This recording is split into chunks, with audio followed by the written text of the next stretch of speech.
आप सभी का स्वागत और अभिनंदन है। आप सुन रहे हैं अध्यात्म मास्टरों द्वारा प्रसारित शिव पुराण कथा के अंतर्गत भीमा शंकर ज्योतिर्लिंग की कथा।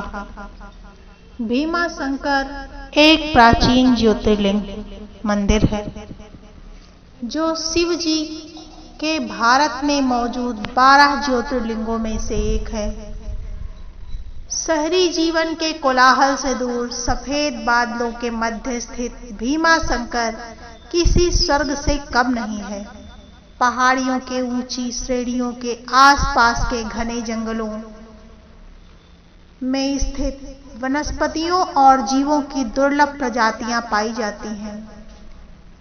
सौहार्द्री पर्वतमाला के चरम अंत में स्थित यह स्थान नदियों और पहाड़ी क्षेत्रों का एक अनूठा दृश्य प्रदान करता है। भीमा शंकर भीमा नदी का स्रोत है जो दक्षिण पूर्व में बहती है और कृष्णा नदी में जाकर विलीन हो जाती है। ऐसा माना जाता है कि भीमा शंकर भगवान की सबसे उत्तम कृतियों में से एक है। यह स्थान ऐसा प्रतीत होता है मानो स्वयं भगवान शिव सौहार्द्री की सीमाओं पर निगरानी रखे हुए हैं और भीमा शंकर यात्रा के लिए एक उचित स्थान है।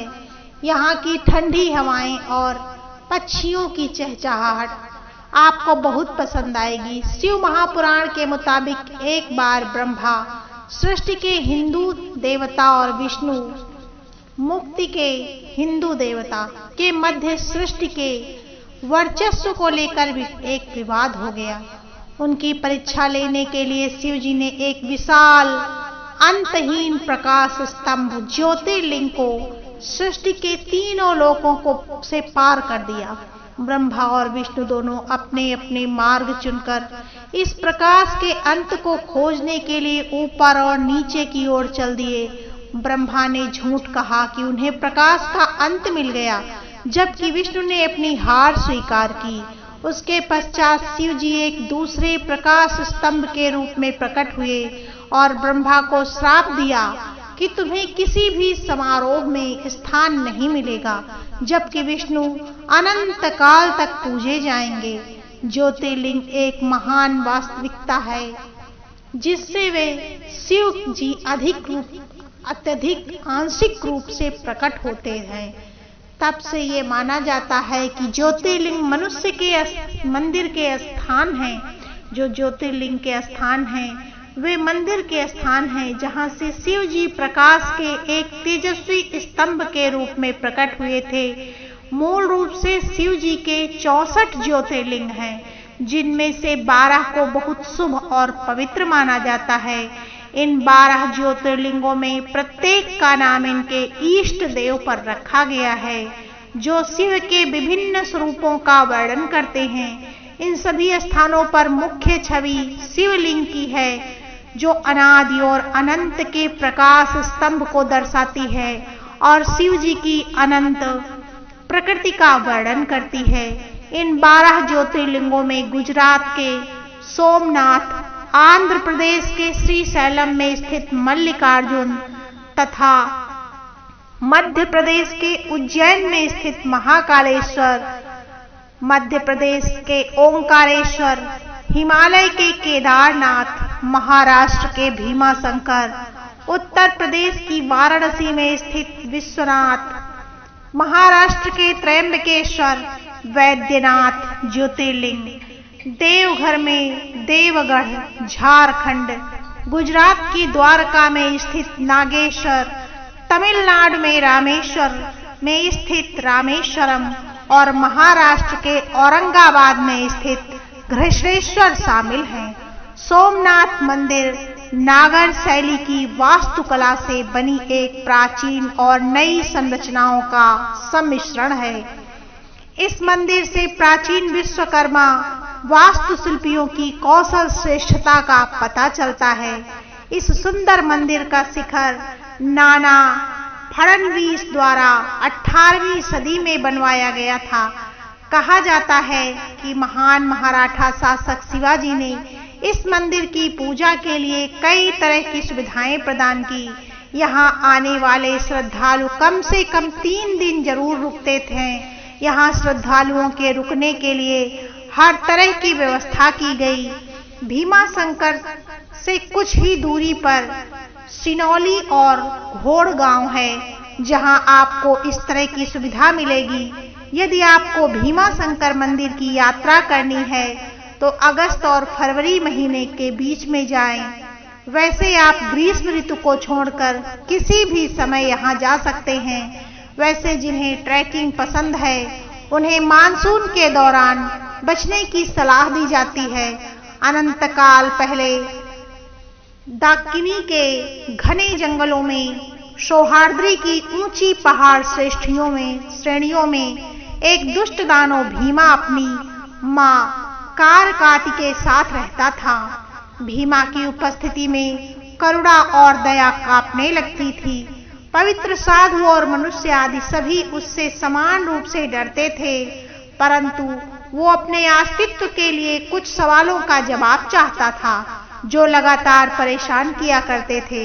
जब भीमा के जिज्ञासा और पीड़ा का बांध टूट गया तो उसने अपनी मां से उसके जीवन के रहस्य के बारे में पूछा।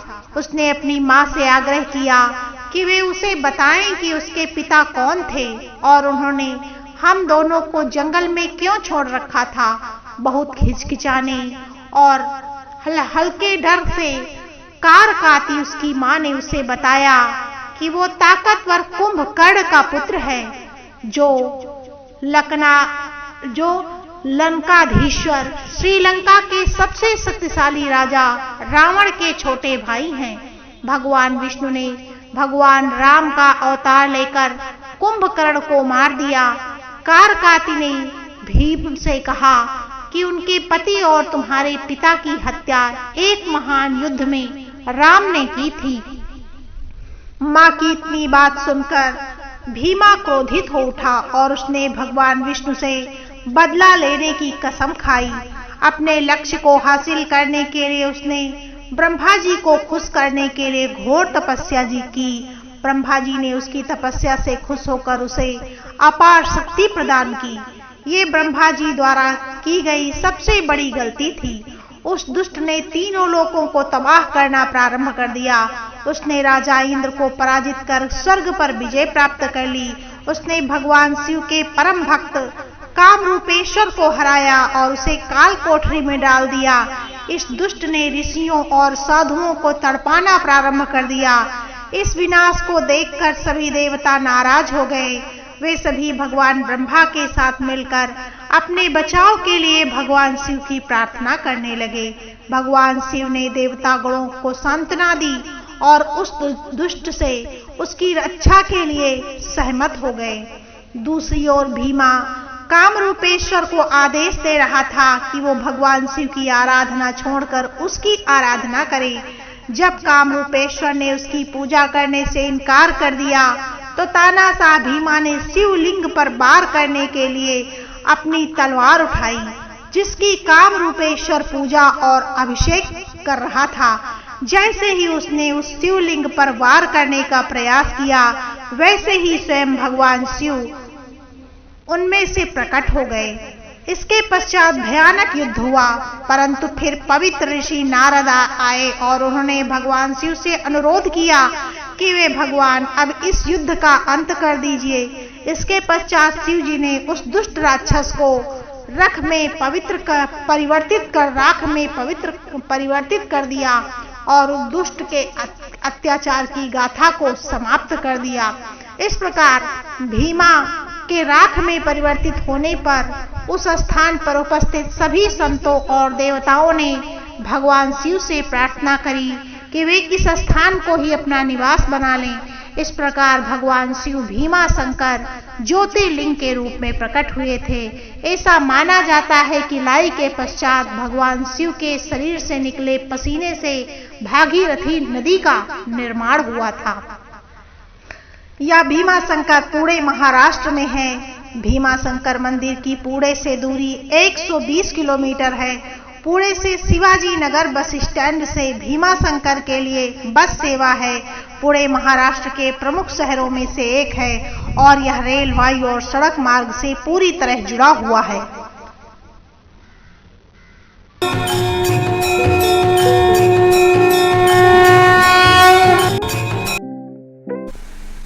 प्रसिद्ध धार्मिक केंद्र भीमा शंकर ज्योतिर्लिंग महाराष्ट्र में पुणे के करीब 100 किलोमीटर दूर स्थित सह्याद्री नामक पर्वत पर यह स्थान नासिक से लगभग 100 मील दूर 120 मील दूर है। यह मंदिर भारत में पाए जाने वाले 12 ज्योतिर्लिंगों में से एक है। भीमा शंकर ज्योतिर्लिंग की कथा शिव पुराण में इस प्रकार वर्णित है कि भीमा शंकर ज्योतिर्लिंग का नाम भीमा शंकर किस कारण से पड़ा। इस पर एक पौराणिक कथा प्रचलित है। कथा महाभारत काल की है। महाभारत का युद्ध पांडवों और कौरवों के मध्य हुआ था। इस युद्ध ने भारत में बड़े महान वीरों की क्षति हुई थी। दोनों ही पक्षों से अनेक महावीरों और सैनिकों को युद्ध में अपनी जान देनी पड़ी थी। इस युद्ध में शामिल होने वाले दोनों पक्षों के गुरु द्रोणाचार्य से प्रदक्षिणा प्राप्त हुई थी। कौरवों और पांडवों ने जिस स्थान पर दोनों को प्रशिक्षण देने का कार्य किया था वह स्थान है आज उज्जनक के नाम से जाना जाता है। उज्जनक यहीं पर आज भगवान महादेव का भीम शंकर विशाल ज्योतिर्लिंग है। कुछ लोग इस मंदिर को भीम शंकर ज्योतिर्लिंग भी कहते हैं। भीम शंकर ज्योतिर्लिंग कथा शिव पुराण के अनुसार भीमा शंकर ज्योतिर्लिंग का वर्णन शिव पुराण में मिलता है। शिव पुराण में कहा गया है कि पुराने समय में भीम नाम का एक राक्षस था। वह राक्षस कुंभकर्ण का पुत्र था, परंतु उसका जन्म ठीक उसके पिता की मृत्यु के बाद हुआ था।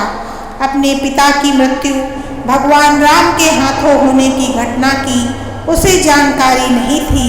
समय बीतने के साथ जब उसे अपनी माता से इस घटना की जानकारी हुई तो वह श्री भगवान राम का वध करने के लिए आतुर हो गया। अपने उद्देश्य को पूरा करने के लिए उसने अनेक वर्षों तक कठोर तपस्या की। उसकी तपस्या से प्रसन्न होकर उसे ब्रह्मा जी ने विजयी होने का वरदान दिया। वरदान पाने के बाद राक्षस निरंकुश हो गया। उससे मनुष्यों के साथ साथ देवी देवताओं को भी भयभीत करने लगा। धीरे धीरे सभी जगह उसके आतंक की चर्चा होने लगी। युद्ध में उसने देवताओं को भी परास्त करना प्रारंभ कर दिया। जहां वह जाता मृत्यु का तांडव होने लगता। उसने सभी और पूजा पाठ बंद करवा दिए। अत्यंत परेशान होने के बाद सभी देव भगवान शिव के शरण में गए। भगवान शिव ने सभी को आश्वासन दिया कि वे इसका उपाय निकालेंगे। भगवान शिव ने राक्षस को नष्ट कर दिया। भगवान शिव से सभी देवों के आग्रह किया कि वे इसी स्थान पर शिवलिंग रूप में विराजमान हो जाएं। उनकी इस प्रार्थना को भगवान शिव ने स्वीकार किया और वे भीमा शंकर ज्योतिर्लिंग के रूप में आज भी यहाँ विराजमान हैं।